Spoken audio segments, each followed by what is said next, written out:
Let's see what Nintendo Power has to say about the Virtual Boy. Right here, page 1. Well, you got Pinball, Ocean Water World, Mario's Tennis. Alright, some promising games here. But in reality, it fucking sucks.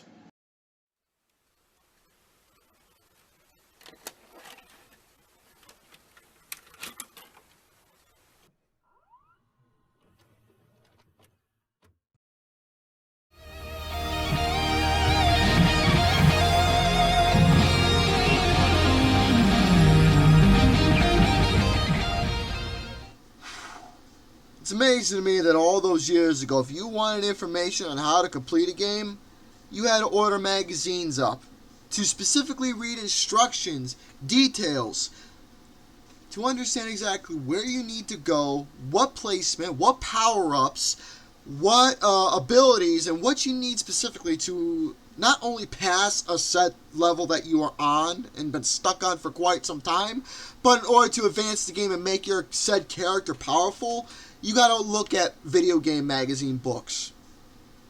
There's been so many variations, whether it's based off Nintendo, Atari, PlayStation, or a whole entire collection where in the modern times you've got books like Game Informers.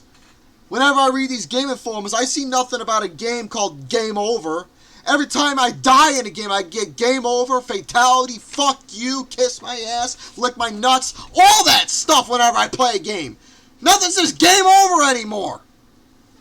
They got all these mean names now, or when your character gets shot, or fucking you fall off a cliff, or you lose all your lives, you either will get a continue, start back from where you last left off, load up a save state, or better yet, back in the days where none of that existed, when you play Nintendo, man, when you got game over, it's game fucking over.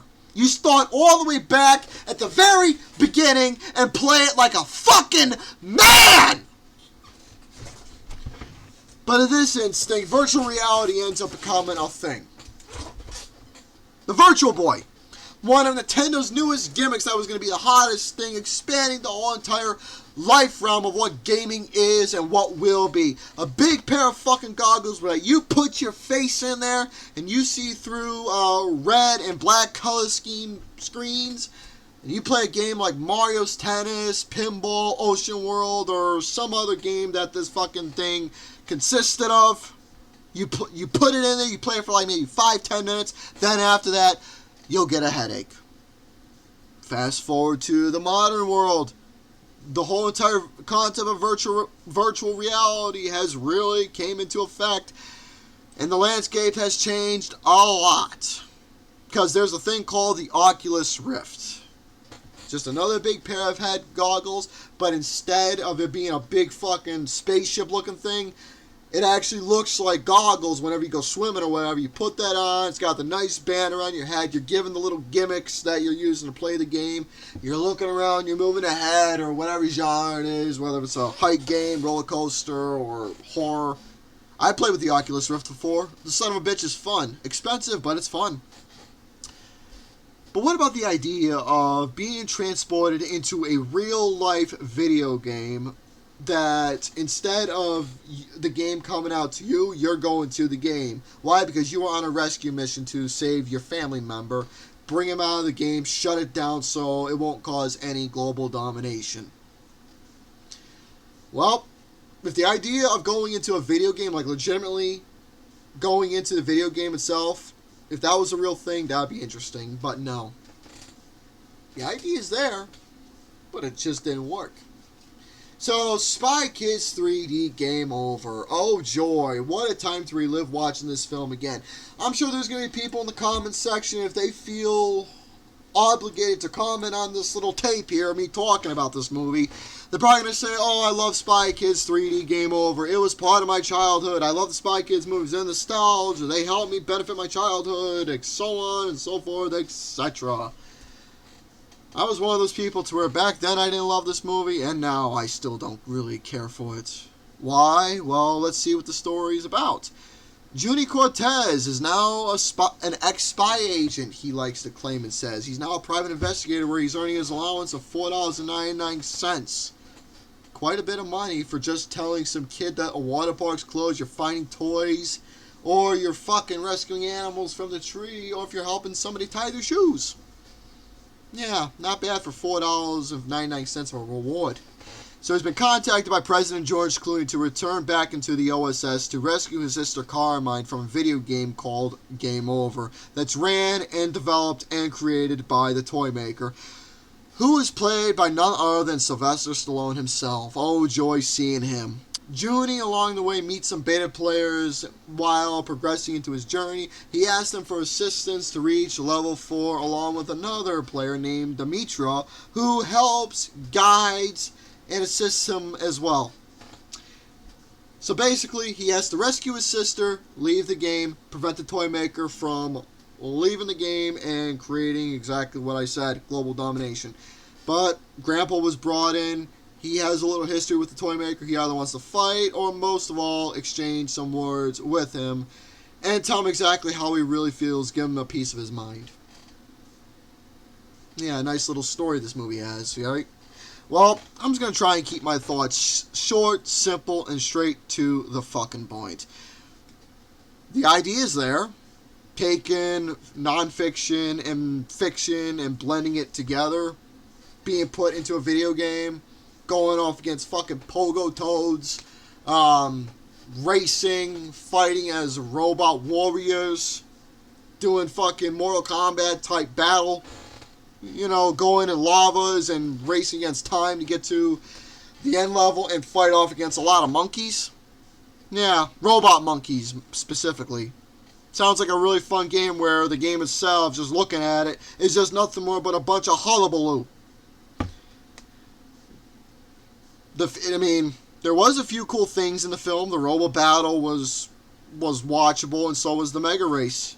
Even though it wasn't anything spectacular because the visual effects, I'll get to that, for both the Robo Battle and Mega Race were pretty much shitty.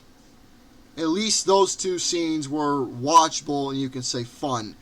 Now let's get to the bad stuff. The visual effects is god-awful. It's so obvious with the green screen and the objects that they are given to play around, making it look like it's real life. The fucking animation whenever the actors and actresses are fucking doing the scene and turning them animation, separating that from real life and all the other stuff. So fucking hokey. And speaking of hokey, the dialogue is hokey, the acting is silly and random. I mean, fucking hell, a lot of the performances were just random, like Elijah Wood, who was known as the guy. And by the way, the beta players, if they came across the guy who was in the poster, he basically guides them along the way into level 5 and gets them out home free. So Elijah Wood comes in, claims he's the guy, steps in level 5, he shocks, loses his 99 lives, and he dies. Nice seeing him for a good 10 seconds. Random as hell. And speaking of random, Cheech Marin, Antonio Banderas, who was fucking out Mariachi, Steve Buscemi, Danny Trejo, Alexa Vega, all wasted away. Sure, they were shown in the first two movies, Spy Kids 1 and 2, but in this one, they weren't even shown hardly at all. They're just in it, randomly, helping Junie and Carmine fight off against the fucking invisible robots with their big goggles on. And I just farted right there, because that's how I feel about this movie. They came in, fucking stinks. They came in, randomly in this fucking movie, did what they needed to do, and that was it. So, wasted away talent. Sylvester Stallone, he was fucking goofy. The motherfucker was Rocky Balboa, he was Rambo, and now he's a toy maker. And he's literally, I was intentionally laughing at this where he was arguing with himself about the progression that everyone was making in his video game. He was literally arguing with himself. I was intentionally laughing at it because it was so fucking random and goofy. So, overall, to say about this movie, it's ridiculous, over the top, the visual effects suck, the dialogue, the acting, wasted away talent, it's all just random, it's silly, the ending sucked. Because it was like, okay, so you're building it all up just for pat on the back. That's the best way I can put it. I mean, for those out there, this is the type of thing you like. That's the kind of thing you like, I guess. So overall, my thoughts for Spy Kids 3D Game Over is the same rating I gave then. I'm giving it now 1.25 out of 5. It's a random ass fucking movie, but like I said, if this is the kind of thing you liked watching, your personal childhood charm popcorn film, go right ahead and have fun with this over-the-top silliness that this fucking thing has. I am done talking. So with that being said, folks, let me know your thoughts down below in the comments section. Ciao for now.